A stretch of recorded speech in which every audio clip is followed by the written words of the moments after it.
रहा हूं और मैं चाहूँगा आप उन प्रस्तावों पर विचार करने के बाद अपना मत देंगे। यदि आप सहमत होंगे तो मैं आपकी सहमति से उनको पारित करके प्रेस में उसको हम देंगे और उन प्रस्तावों को जिन जिन संबंधित सरकार या समाज के साथ भेजना होगा वहाँ पर भेजेंगे। प्रस्ताव इस प्रकार है। सबसे पहला प्रस्ताव है कि हरियाणा, क्योंकि हरियाणा प्रांतीय ये सम्मेलन है, यद्यपि आर्य समाज का जो प्रोग्राम है वह पूरे राष्ट्रीय स्तर पर शराबबंदी का है, राष्ट्रीय स्तर पर नशाबंदी का है। पूरे देश में जब तक नशा बंद नहीं होता, किसी एक प्रांत में सीमित इलाके में अगर वो बंद हो जाए तो दूसरे प्रांतों में अगर खुला रहेगा तो वो भी डिस्टर्ब होगा और वहाँ भी स्मगलिंग शुरू हो जाएगी, नशा रुकना मुश्किल हो जाता है। जैसे हरियाणा में भी हुआ, बंसी लाल जी ने बंद तो कर दिया किंतु उसके बाद चारों तरफ शराब खुली थी। पंजाब में, राजस्थान में, उत्तर प्रदेश में, दिल्ली में सब जगह से स्मगलिंग होने लगी और 1 साल के अंदर बंसी लाल जी ने शराबबंदी को उठा लिया था। एक बहुत बड़ी ब्लंडर मिस्टेक हुई हरियाणा के साथ। यदि उस समय समाज और सरकार मिल करके इस बुराई से लड़ते और इस स्मगलिंग को रोकने का काम कर पाते तो ये हरियाणा इस बुराई से बहुत लंबे समय तक बच जाता और हमारे नौजवान बर्बाद होने से रुक जाते। तो मैं ये कहना चाहता हूँ, हरियाणा के अंदर ये सम्मेलन प्रस्ताव करता है कि हरियाणा में शराब और सारे मादक पदार्थ जिनसे नशा होता है, चाहे वो इंजेक्शन से नशा होता हो, चाहे वो सुल्फा, गांजा और अफीम से नशा होता हो, चाहे वो स्मैक और हीरोइन से नशा होता हो।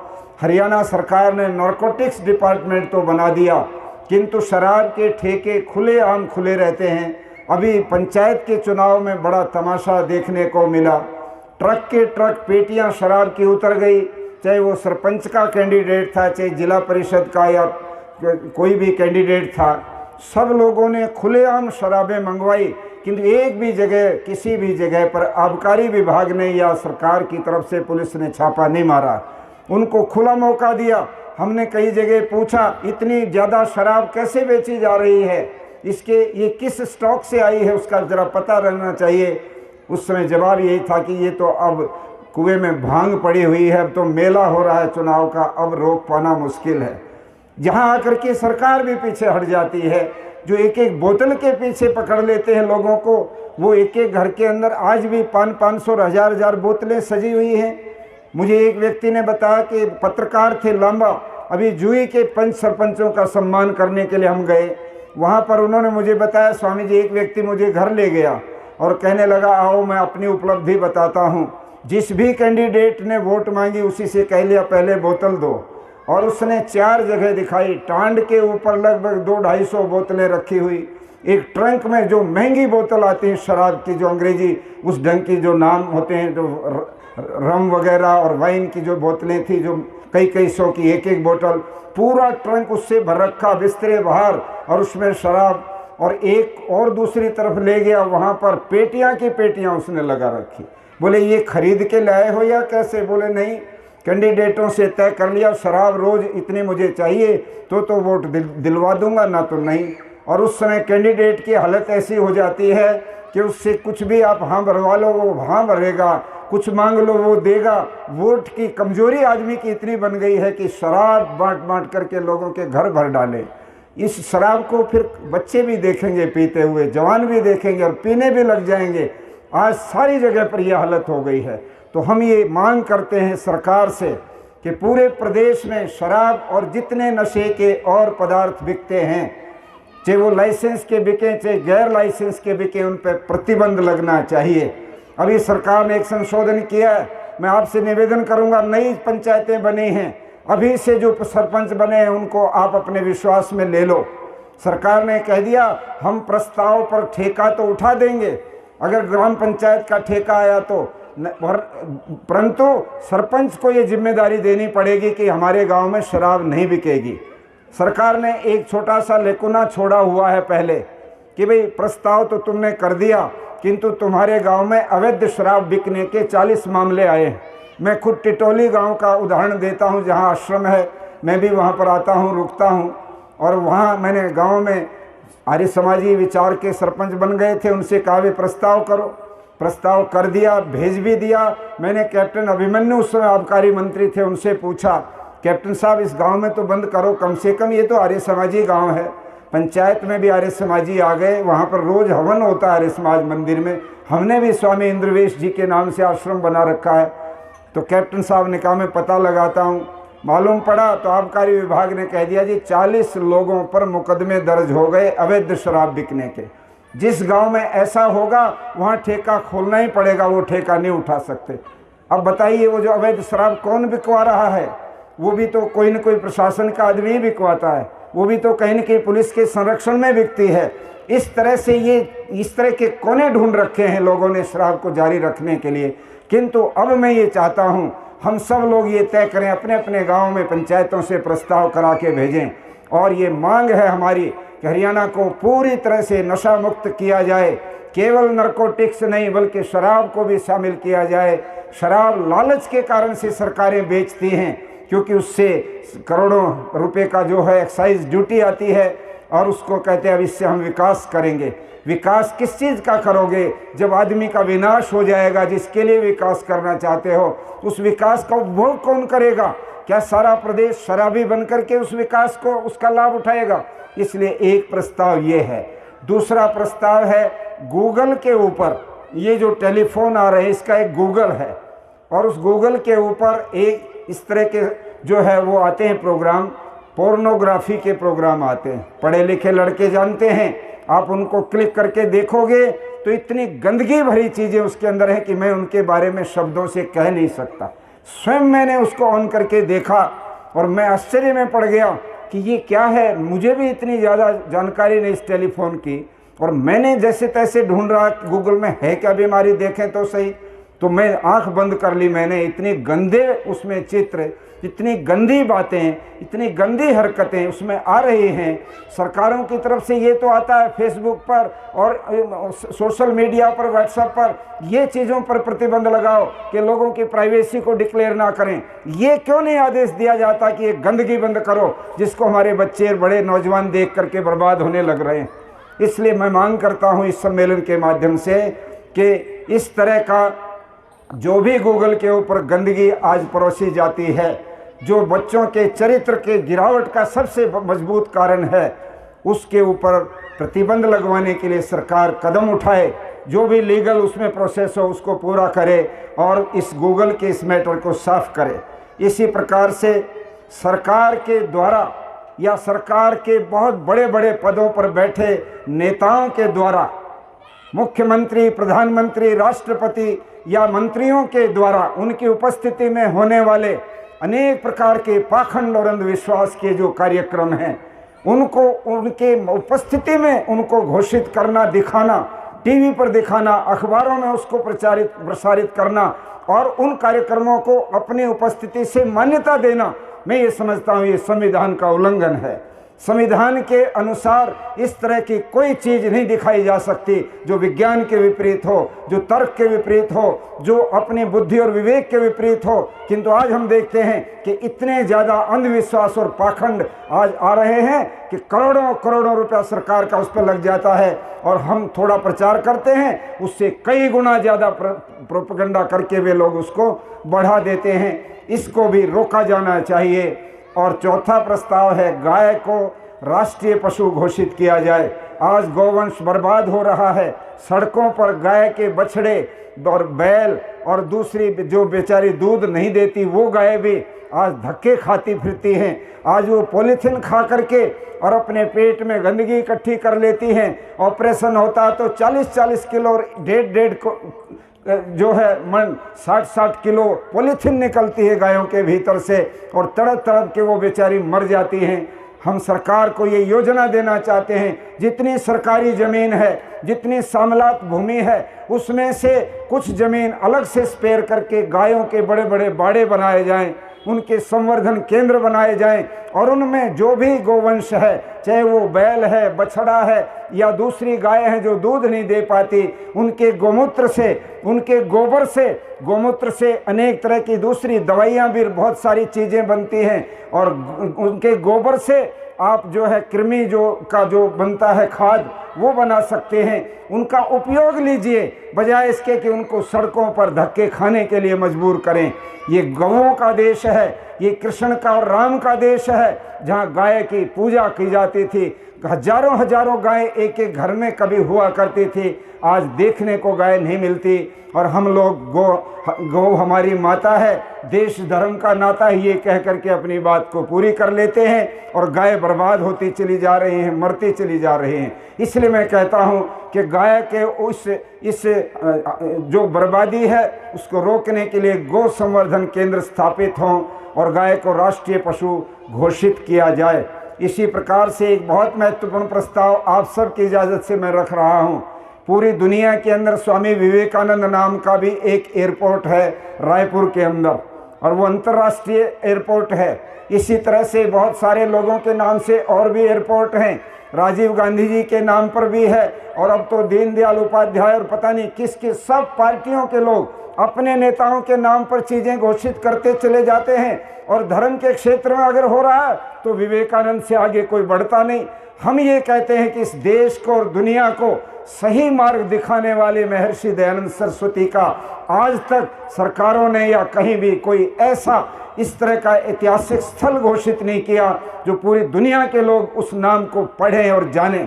जब हम दुनिया में जाते हैं तो वहाँ से टिकट कटती है और टिकट के ऊपर उस एयरपोर्ट का नाम लिखा हुआ होता है, प्रिंट हुआ होता है।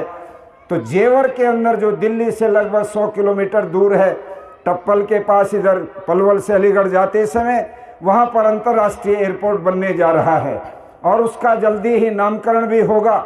उत्तर प्रदेश में बहुत बड़ी आवाज़ इसकी उठ रही है कि जेवर का अंतर्राष्ट्रीय हवाई अड्डा ऋषि दयानंद को समर्पित किया जाए। जेवर के उस इलाके में अनूप शहर और उन सारे स्थानों पर ऋषि दयानंद बहुत ज़्यादा घूमते थे, वहाँ प्रचार उन्होंने बहुत सारा किया गंगा के किनारे किनारे, किंतु ऋषि दयानंद को कोई भी चीज़ आज ये लोग समर्पित नहीं करना चाहते। मैं इस सम्मेलन के माध्यम से भारत सरकार से ये मांग करता हूँ कि जेवर का एयरपोर्ट महर्षि दयानंद के नाम से अंतर्राष्ट्रीय एयरपोर्ट बने, महर्षि दयानंद सरस्वती अंतर्राष्ट्रीय हवाई अड्डा जेवर ये घोषित हो, ताकि दयानंद को दुनिया के लोग भी जाने कि दयानंद कौन इतिहास पुरुष हुआ है। ये प्रस्ताव हैं जो आज आप लोगों के सामने मैं रख रहा हूँ। मैं आपसे चाहूँगा आप में से कोई भाई जो ये मानता हो कि ये प्रस्ताव बेकार है, इनकी कोई ज़रूरत नहीं, वो जो होगा उसकी भी हम मान लेंगे कि वो भी अपना हाथ उठा के बता सकता है। अदरवाइज मैं आपसे प्रस्ताव रख रहा हूँ, यदि आप समझते हैं कि ये प्रस्ताव देश के लिए, समाज के लिए और हम सब के लिए बहुत आवश्यक है, तो आप हाथ उठा करके इसकी प्रस्ताव को पारित कर दीजिए, ताकि प्रेस के सामने हम इन प्रस्तावों को देकर और उसके ऊपर आगे की कार्रवाई को करा सकें। धन्यवाद। आप सब हाथ नीचे कर लें। मेरे सामने एक प्रोग्राम पूज्य स्वामी नित्यानंद जी ने संकेत रूप में रखा था और मैं स्वयं उस प्रोग्राम को तैयार करके लाया भी था, वो भी मैं आपके सामने रख रहा हूँ। आर्य समाज की क्रीम यहाँ पर बैठी है और वो प्रोग्राम केवल आर्य वेश या इन हमारे जो सन्यासी हैं उन पर डाल करके आप मत जाइएगा। आप में से एक एक व्यक्ति अपने आप को बहुत जिम्मेदार और बहुत ही एक महत्वपूर्ण आदमी मान करके ये तय करे कि हम भी आने वाले 2024 में जब सारी दुनिया के अंदर महर्षि दयानंद सरस्वती की दूसरी जन्मशती मनाई जाएगी, दुनिया के लोग जानना चाहेंगे कि 200 साल पहले इस धरती के ऊपर ऋषि दयानंद आए और उन्होंने वेद का रास्ता हमारे सामने रखा। उन्होंने आर्य समाज को एक बहुत बड़ा दायित्व दिया था कि संसार का उपकार करना इस समाज का मुख्य उद्देश्य है, अर्थात शारीरिक, आत्मिक और सामाजिक उन्नति करना। लोग जानना चाहेंगे कि आप लोगों को जो जिम्मेदारी दी थी आप उसमें कितने सफल हुए, आप उसमें कितने पास हुए, और पास नहीं हुए तो उसमें आप पास क्यों नहीं हुए, उसके ऊपर समीक्षा करने का ये अवसर होगा। हम उस समय तक अपनी योजनाएं बनाएं। आदरणीय स्वामी जी ने शुरू किया था, नित्यानंद जी ने कुछ लोगों के नाम लेकर, पर वो बात बीच में रख दी। मैंने पिछले दिनों घोषणा की थी कि 2024 तक पूरे देश में 200 सन्यासी, वानप्रस्थी और नैष्ठिक ब्रह्मचारी हम बनाएं। 200 साल हैं और 200 व्यक्तियों का एक आंकड़ा मैं समझता हूँ हम जरूर पूरा करें।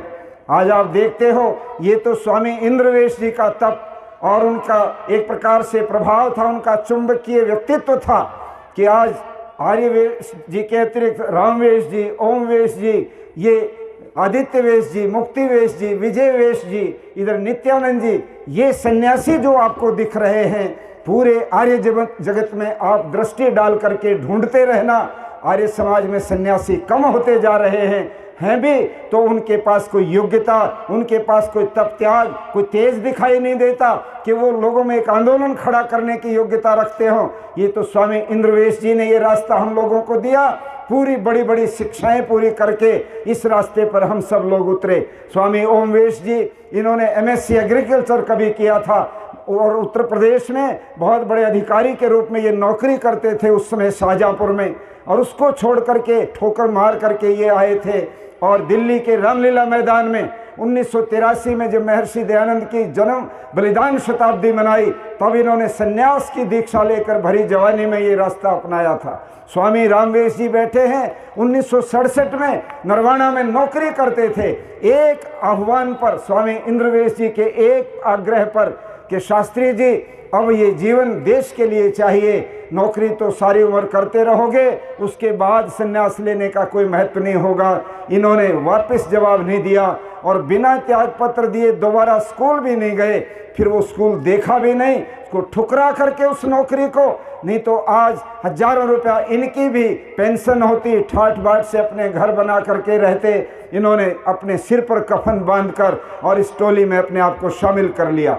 आर्य समाज के अंदर ये तेजस्वी सन्यासी जो दिखते हैं, मैं चाहता हूं अब और सन्यासी और वानप्रस्थी और नैष्ठिक ब्रह्मचारी जो सन्यास की तरफ आगे बढ़ने का रास्ता अपनाएं, वो हमें चाहिए। और मैं यहाँ से ये तय कर रहा हूँ आपके इजाज़त से कि आने वाले 1-1.5 साल में पूरे हरियाणा के अंदर 100 दीक्षाएं दी जाएंगी, जिनमें कुछ सन्यासी होंगे, कुछ वानप्रस्थी होंगे और बाकी वो नौजवान होंगे जो पूरे जीवन भर अपना जीवन आर्य समाज और महर्षि दयानंद को देने का फैसला और संकल्प लेकर के आगे आएंगे।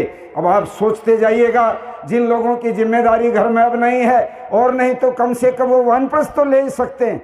मैं देखता हूँ ये नफे सिंह आर्य जी 84 साल की उम्र हो गई, फरमाना से बैठे हैं, स्वामी इंद्रवेश जी के साथी रहे हैं बहुत ज़्यादा, और अब भी वानप्रस्थ लेने को तैयार नहीं।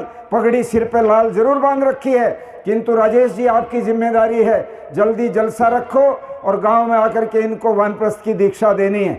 और भी जो बराबर के, मैं चाह रहा हूं कि ये आश्रम परंपरा बंद नहीं होनी चाहिए। पौराणिकों की तो डार की डार सन्यासियों की गंगा के किनारे पर आपको देखने को मिलेगी, किंतु आर्य समाज का एक ही सन्यासी और वो पौराणिकों की डार एक तरफ इतने लोग और दूसरी तरफ एक योग्य व्यक्ति, सुलझा हुआ आदमी, पंचायत में बोल सकने वाला आदमी, सिद्धांत को जानने वाला आदमी अगर वानप्रस्थी सन्यासी बन जाएगा तो वो हजारों के बराबर अकेला आर्य समाज का आदमी काम कर सकता है। इसलिए मैं आपसे चाहूँगा आप लोग भी इस दिशा में आगे बढ़ें। दूसरा, हरियाणा के अंदर लगभग 6,500 गाँव हैं, किंतु उसमें से 2-2.5 गाँव ऐसे हैं जिनमें कुछ तो मेवात के मुसलमानों के गांव हैं, कुछ सिखों के गांव हैं, कई और इस तरह की परिस्थिति के गांव हैं जहां शायद प्रारंभिक अवस्था में हमें लोग उतने जल्दी ना मिलें।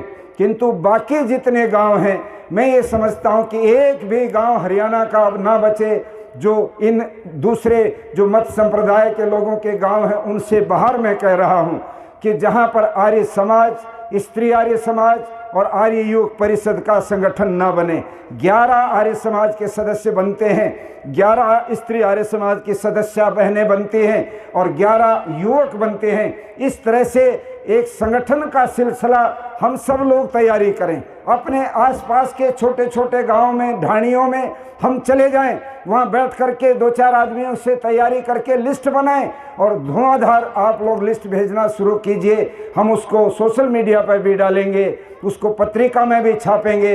ये आज हम तय करते हैं इस सम्मेलन से, आने वाले 1.5-2 साल में हरियाणा के प्रत्येक गांव के अंदर आर्य समाज की स्थापना हो, स्त्री आर्य समाज की स्थापना हो और आर्य युवक परिषद की स्थापना हो। अगले 1.5-2 साल में 1 लाख युवक और युवतियों को आर्य समाज से जोड़ने का भी हम फैसला ले रहे हैं आज, कि सारे कार्यकर्ता रात दिन एक करके कॉलेज स्कूलों में और गांव में जाएंगे, जहां पर नौजवान जितने भी होंगे उनको आर्य समाज के साथ जोड़ने के लिए उनकी लिस्ट बनाएंगे, उनकी सूची बनाएंगे और 1 लाख की संख्या हम उस समय पूरी करेंगे। इसी प्रकार से प्रत्येक जिले के अंदर युवा निर्माण शिविर लगाए जाएंगे, जिसमें 10 व्यायाम शिक्षकों की व्यवस्था होगी। एक व्यायाम शिक्षक 1 महीने में 5 शिविर लगाता है, और अगर 10 होंगे तो वो 1 महीने में 50 शिविर लगाएंगे और 1 साल के अंदर 600 शिविर लगाएंगे। इस तरह से एक एक जिले के अंदर सारे हरियाणा के जिलों में ये युवकों के शिविर, जिसमें उनको व्यायाम सिखाना, उनको योगाभ्यास सिखाना, उनको देशभक्ति के विचार देना, उनको आर्य समाज के बारे में बताना, उनको देश के शहीदों के बारे में बताना, उनको मुद्दों को जो आज देश के ज्वलंत मुद्दे हैं उनके ऊपर चर्चा करना, ये उनको बताया जाएगा। ऐसे शिविर हम लगाएंगे। इसी प्रकार से एक अगले आने वाले फरवरी के महीने में, जो अभी रेड्डू साहब ने कहा 2 साल तो कोरोना में चले गए, उस समय कोई बाहर निकल ही नहीं सकता था, इस प्रकार के लॉकडाउन लग गए, ऐसी पाबंदियां लग गई कि कोई बाहर जा ही नहीं सकते, जलसे भी नहीं कर सकते थे। और अगले फरवरी में सबसे पहली यात्रा हरियाणा पूरे प्रदेश की निकलेगी, कम से कम 10 दिनों की, और उसके बाद हरियाणा के 22 जिलों के अंदर एक एक यात्रा निकलेगी, जो एक जिले के 10 गांवों को छुएगी। इस तरह से 3-3 दिन 4-4 दिन के एक एक जिले के अंदर भी यात्राएं हम करेंगे अगले दिनों में। ये इससे अगला कार्यक्रम है। इसी तरह से 1 लाख सस्ते सत्यार्थ प्रकाश, महर्षि दयानंद का अमर ग्रंथ सत्यार्थ प्रकाश, जिसकी कीमत तो 40-50 रुपये है, किंतु हम कुछ दानियों से दान इकट्ठा करके उस सत्यार्थ प्रकाश की कीमत आधी करके और 1 लाख सत्यार्थ प्रकाश हम पूरे प्रदेश के अंदर बंटवाएंगे, ताकि लोगों के घर घर में सत्यार्थ प्रकाश जाए और वो महर्षि दयानंद को समझें और जानें। इसी प्रकार से 10 लाख ट्रैक्ट और इस तरह की जो सामग्री प्रचार की है, जिसमें मोटी मोटी बातें हमारी आर्य समाज की है वो लिखी हुई हो, वो स्कूलों में, कॉलेजों में, गाँव में इस तरह से हम बंटवाएंगे। पूरे अगले 1.5-2 सालों में पर्यावरण के ऊपर, नशे के ऊपर, जातिवाद के ऊपर, पाखंड, सांप्रदायिकता, नारी उत्पीड़न और शोषण, जिसमें किसानों के सवाल, जिसमें मजदूरों के सवाल, जिसमें नौजवानों की बेरोजगारी के सवाल हों, इस पर बड़ी बड़ी सेमिनार हम रखेंगे, जिसमें देश के अच्छे अच्छे एक्सपर्ट बुलवाकर उनसे विचार लेंगे, सवाल जवाब करेंगे और मुद्दों को समझ करके उन मुद्दों पर आगे ठोस कार्यक्रम बना करके काम करने की योजना हम बनाएंगे। ये कुछ कार्यक्रम थे जो आज के इस सम्मेलन के बाद आर्य समाज की प्रदेश की भी और राष्ट्रीय स्तर का जो संगठन है वो भी मिल बैठ करके इसको अंतिम रूप देंगे, और हरियाणा के गांव-गांव तक जहां भी आर्य समाज है, चाहे उस आर्य समाज का संबंध सभा से है या नहीं है, हम ये कहते हैं कि सभी समाजों को और जो बच गए हैं गांव उनको भी अब आर्य समाज के प्रभाव में हमको लेना है, ताकि ये प्रदेश इन बुराइयों से लड़ने वाला बन सके। बंधुओं, आज हम और आप 2 महापुरुषों को याद कर रहे हैं, स्वामी श्रद्धानंद और अमर शहीद राम प्रसाद बिस्मिल। मैं ये समझता हूँ कि दोनों का जीवन लगभग बराबर है। जब राम प्रसाद बिस्मिल 8वीं क्लास में पढ़ता था तो जिंदगी दुनिया की कोई बुराई ऐसी नहीं थी जो उसके जीवन में नहीं आ गई थी। वो शराब पीता था, जुआ खेलता था, सिगरेट पीता था, गंदे बच्चों में जा कर के बैठता था और उसके विचारों में भी गंदगी उस समय बहुत आ चुकी थी। उसने आर्य समाज शाहजहांपुर में स्वामी सोमदेव नाम के एक सन्यासी के विचार सुने और उन विचारों को सुनकर राम प्रसाद बिस्मिल ने सत्यार्थ प्रकाश खरीदा और खरीद करके उसको पढ़ना शुरू किया। और राम प्रसाद बिस्मिल सत्यार्थ प्रकाश पढ़ने के बाद एक ऐसा निखरा हुआ हीरा बन गया कि वो जो बुराइयों का कीचड़ था वो सारा का सारा उसके जीवन से उतर गया और वो एक सात्विक नौजवान बन गया। और उसी ने चंद्रशेखर आज़ाद को, उसी ने शहीद आजम भगत सिंह को, उसी ने अशफाक उल्लाह खान को, जितने क्रांतिकारियों के नाम आप जानते हैं या सुनते हैं, उन सबको अगर कोई एक नौजवान प्रेरित करने वाला था, अगर कोई एक नौजवान उनका नेता था, वो था राम प्रसाद बिस्मिल, जो आर्य समाज के साथ आने के बाद एक हीरे की तरह से चमका।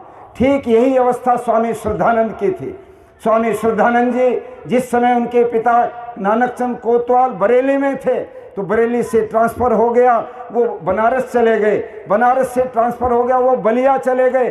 श्रद्धानंद बरेली थे तो 3 साल के थे, और जब बनारस गए तो 2-4 साल बड़े हो गए, और जब बलिया पहुंच गए तो और थोड़े बड़े हो गए। किंतु वापस जब बनारस आए तो श्रद्धानंद अपनी आत्मकथा में लिखते हैं कि उस समय मैं ऐसे कुछ पाखंडियों के चक्कर में फंस गया जिनसे मैंने सारी गंदी आदतें सीख ली। मैं मांस खाने लगा, मैं शराब पीने लगा, मैं और गंदगी के वेश्यागामी भी मैं बन गया, और जुआ भी मैं खेलने लग गया। ये सारी बातें मेरे मन में उतरती चली गई जब श्रद्धानंद 8वीं 9वीं का विद्यार्थी था। आप सोच के देखिए दोनों महापुरुषों की सिमली कैसे बैठती, समानता कैसे है। और यही दोनों व्यक्ति इतिहास के पन्नों पर स्वर्णिम अक्षरों में नाम खुदवाने में सफल हुए। जिस जगह पर स्वामी दयानंद के ऊपर पत्थर फेंके गए थे, जिस बनारस काशी के अंदर महर्षि दयानंद के शास्त्रार्थ हुए थे, उसी जगह पर पढ़ने वाला एक नौजवान जो बुराइयों में फंसा था, मुंशी राम जिसका नाम था, बाद में चल करके ये किसको पता था कि वो नौजवान एक ऐसा बन जाएगा कि दयानंद के सारे काम का सबसे बड़ा उत्तराधिकारी यदि कोई इतिहास के पन्नों पर बना, उसका नाम स्वामी श्रद्धानंद है। स्वामी श्रद्धानंद जी की तस्वीर ये थी कि उनके ऊपर अनेक बार मुकदमे डाले गए। वो लिखते थे अपने अखबार में सद्धर्म प्रचारक में, तो उनके मुकाबले पर एक पंडित गोपीनाथ नाम का पत्रकार था जो लाहौर में सनातन धर्म गजट नाम का एक अखबार निकालता था, और उसके अंदर इतनी बकवास और इतनी गंदी और हल्की बातें आर्य समाज और श्रद्धानंद जी के वो खिलाफ लिखता था कि श्रद्धानंद जी कोई जवाब नहीं देते थे। आर्य समाज के लोग कहते, स्वामी जी आप ये सहन क्यों करते हो, इनका जवाब दो। उन्होंने कहा हमें सहनशीलता ही दी है परमात्मा ने, आर्यों को कभी भी बौखलाने की जरूरत नहीं है, ठीक समय पर इसका उत्तर आएगा। किंतु जिस समय उसके ऊपर सरकार ने कार्रवाई की गोपीनाथ पर, तो उसको गिरफ्तार कर लिया और वो बड़ा परेशान हुआ। 6 महीने की जेल काटने के बाद बाहर आकर उसने स्वामी श्रद्धानंद पर मानहानि का दावा डाला।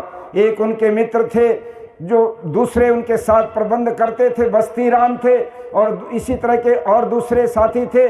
किंतु उसके बाद भी 2 साल तक मुकदमा चल के बाइज्जत स्वामी श्रद्धानंद जब बाहर आए, तो उस समय आप देखिए कि उनकी कितनी जय जयकार उस लाहौर के अंदर हुई। उन्हीं स्वामी श्रद्धानंद को जब दिल्ली के अंदर अब्दुल रशीद नाम के एक नौजवान ने उनकी हत्या की, जो एक मुस्लिम था, और यही अब्दुल रशीद वो व्यक्ति था जिसके परिवार को निजाम हैदराबाद पेंशन देता था। निजाम हैदराबाद रशीद के परिवार वालों को पैसा भेजता था, और एक षड्यंत्र के तहत निजाम हैदराबाद ने दिल्ली में जो उग्रवादी लोग थे उनको कहा कि श्रद्धानंद की हत्या होनी चाहिए। उस समय स्वामी श्रद्धानंद बीमार थे, और ये अब्दुल रशीद ऊपर आया धीरे धीरे, और इनके जो सहयोगी थे धर्म सिंह, उन्होंने मना कर दिया कि स्वामी जी नहीं मिलेंगे, क्योंकि डॉक्टरों ने उनसे मिलने पर रोक लगा रखी है। उन्होंने कहा मैं दरवाजे से दर्शन करके चला जाऊंगा। वो एक तरह से उसने दर्शन किए। स्वामी श्रद्धानंद जी ने कहा मैं आज अस्वस्थ हूँ, अभी तुम जाओ, उसके बाद मुझसे मिलना। वो कहने लगे मैं तुमसे कुरान पर कुछ बात करना चाहता हूँ। किंतु स्वामी जी ने हाथ हिला दिया। इतनी देर में वो कहता है मुझे पानी पिलवा दो, फिर मैं चला जाऊँगा। धर्म सिंह को स्वामी जी ने कहा पानी ला कर दो, और जैसे ही पानी के लिए वो हटा तो उसने फौरन पिस्टल निकाल करके उसके ऊपर गोली मारना शुरू कर दी, और स्वामी श्रद्धानंद जी की वहीं पर हत्या हो गई। किंतु आप देखिए कि उसके बावजूद भी इंद्र विद्या वाचस्पति ने महात्मा गांधी को कहा कि दिल्ली में स्वतंत्रता आंदोलन पर चेक लग जाएगा। यदि हिंदू मुसलमान का मुद्दा बन गया, हिंदू और मुसलमान आपस में भिड़ गए, तो आज़ादी की जो लक्ष्य है वो और 10 साल आगे चला जाएगा। इस सांप्रदायिक जहर को रोकने के लिए एक मदान्ध व्यक्ति के इस कार्य को बहुत अधिक महत्व न दिया जाए। और महात्मा गांधी स्वयं गुवाहाटी के कांग्रेस अधिवेशन को बीच में छोड़कर दिल्ली वापस भागे, और दिल्ली आकर के स्वामी श्रद्धानंद जी की उस समय जो है अंत्येष्टि हुई 25 दिसंबर को। किंतु जब अब्दुल रशीद को फांसी लगी 3 महीने के बाद, तो 40,000 मुसलमानों का हजूम इकट्ठा हो गया जेल के बाहर, और जैसे फांसी लगी तो जेल के किवाड़ तोड़ करके लोग भीतर घुस गए और उसकी लाश को छीन करके भागने लगे। उस समय वहाँ पर कुछ जो पुलिस के लोग थे उन्होंने बड़ा आंसू गैस वगैरह छोड़कर लाठी चार्ज कर वो उसकी जो है लाश छीन ली गई और जेल के बराबर में ही एक जो उनका कब्रिस्तान था उसमें जाकर के उसकी लाश को दबाया।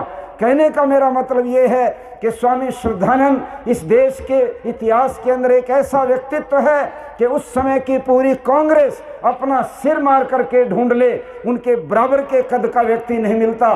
स्वयं महात्मा गांधी जिस समय दक्षिण अफ्रीका के अंदर थे उस समय उनको बिड़ला जी ने पैसा देना बंद कर दिया था। मदन मोहन मालवीय जी ने स्वामी श्रद्धानंद जी से कहा गांधी जी बिना पैसे आंदोलन हार जाएंगे, स्वामी जी उनकी हमको मदद करनी चाहिए। तब स्वामी श्रद्धानंद ने अपने गुरुकुल के ब्रह्मचारियों का दूध बंद करा करके, एक समय का भोजन बंद करा करके 1500 रुपया एक महीने में इकट्ठा करके भेजा। और जब गांधी जी को ये बताया गया कि ये 1500 रुपया गुरुकुल के ब्रह्मचारियों के भोजन का रुपया है जो उन्होंने त्याग करके तुम्हारे लिए भेजा है, तो गांधी ने कहा भारत की सरजमी पर जब मैं लौटूंगा तो मैं पहला जो स्थान होगा जहां जाकर मैं अपना सिर उनके चरणों में रखूंगा वो होगा गुरुकुल कांगड़ी। 21 वर्ष के बाद गांधी भारत के अंदर आए और आने के बाद बॉम्बे से सीधे हरिद्वार गए और स्वामी श्रद्धानंद जी के पास 4 मील दूर गंगा की 4 धाराएं पार करके प्राचीन जो पुण्य भूमि गुरुकुल है वहां जाकर के स्वामी श्रद्धानंद जी से वो मिले। तब स्वामी श्रद्धानंद ने कहा था गांधी जी 21 साल तक अपनी जन्मभूमि छोड़कर तुम इतनी दूर जाकर के लड़ते रहे, भूखे लड़े, कोई फीस देने वाला आपको नहीं था, बैरिस्टर हो आप, किंतु इतना बड़ा त्याग, राष्ट्रभक्ति आपके अंदर है। आप साधारण इंसान नहीं हो बल्कि आज से मैं महात्मा मुंशी राम मुझे कहते हैं क्योंकि मैं वानप्रस्थी था और मैं सन्यासी बन रहा हूँ। मैं आज से आपको जो महात्मा की उपाधि है वो मैं आपको देता हूँ। और मोहनदास करमचंद गांधी उस दिन से महात्मा गांधी कहलाए, इससे बड़ी बात और क्या हो सकती है। स्वामी श्रद्धानंद जी का बलिदान भारत के इतिहास में इतना ऊंचा है कि दूसरे व्यक्ति का वो कद दिखाई नहीं देता। किंतु आज मेरे दुख की ये पीड़ा, मैं ये देखता हूँ कि आज लोग बड़ी चालाकी से छद्म रूप में दयानंद का नाम लेने से बचना चाहते हैं, आर्य समाज को ये श्रेय देने से बचना चाहते हैं कि आज़ादी में आर्य समाज की भूमिका रही।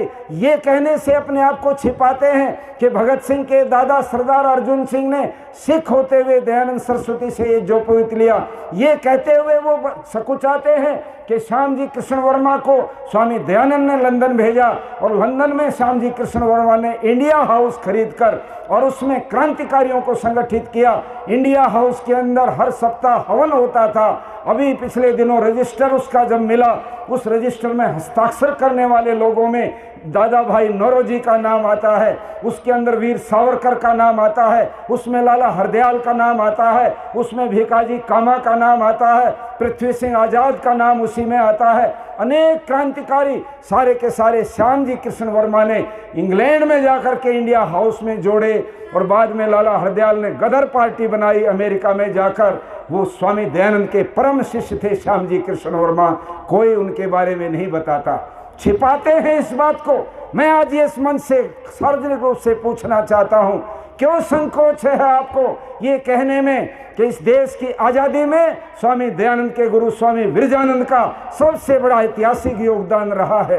एक कम्युनिस्ट इतिहासकार डॉक्टर रामविलास लिखते हैं, मैं तो आर्य समाज का आदमी हूँ इसलिए मैं कहूँ तो लोग कह देंगे अपने स्वामी जी के बारे में ये कुछ बढ़ा के बात कह रहे हैं, किंतु एक कम्युनिस्ट लेखक, वो तो कोई आर्य समाजी नहीं, वो लिखता है कि एक प्रज्ञाचक्षु दंडी स्वामी विरजानंद जो मथुरा में रहते थे, उन्होंने आसपास के जितनी छोटी छोटी रियासतें थी उनके राजे रजवाड़ों को, उनके समाज के बड़े बड़े प्रधानों को और बहुत सारे लोगों को संगठित करके उन्होंने सब लोगों को प्रेरित किया था कि आज़ादी के आंदोलन में ढीले नहीं पड़ना है, हमको देश को आज़ाद कराना है। स्वामी विरजानंद ने ही स्वामी दयानंद को कहा था, दयानंद तुम मुझे दक्षिणा देना चाहते हो तो लौंग से बात नहीं बनेगी, तुम अपनी जिंदगी जीवन मुझे दो और इस देश के अंदर वेद के विरुद्ध जितनी मान्यताएं हैं उनको समाप्त कराकर लोगों को वेद के धर्म से जोड़ने की कोशिश करो, सही सिद्धांत से जोड़ने का प्रयत्न करो और इस देश को आज़ाद कराने में अपनी ऐतिहासिक भूमिका निभाओ। स्वामी विरजानंद की प्रेरणा से दयानंद सरस्वती ने भी ये काम किया। इतिहास साक्षी है, खुद गांधी जी का जन्म 1869 में हुआ, जबकि 1857 में स्वामी दयानंद जी स्वामी विरजानंद जी के आश्रम में पढ़ने के लिए जा चुके थे।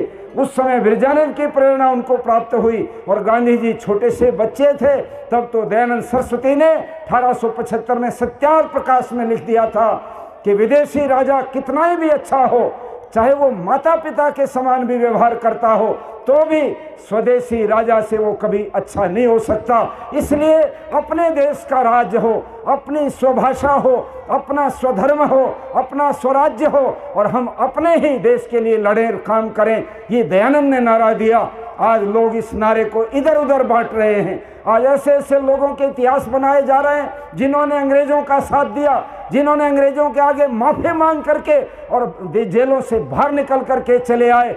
उन लोगों ने आज़ादी दिलवाई, ये कहते तो वो बड़े अपने आप को बाग बाग हो जाते हैं, किंतु दयानंद का योगदान, विरजानंद का योगदान, श्रद्धानंद का योगदान, बिस्मिल का योगदान या शहीद आजम भगत सिंह का आर्य समाजी होने का योगदान, ये कोई भी बताने को तैयार नहीं है। इसलिए आर्य सज्जनों, अब आर्य समाज की बहुत बड़ी जिम्मेदारी और चुनौती हमारे ऊपर आई हुई है।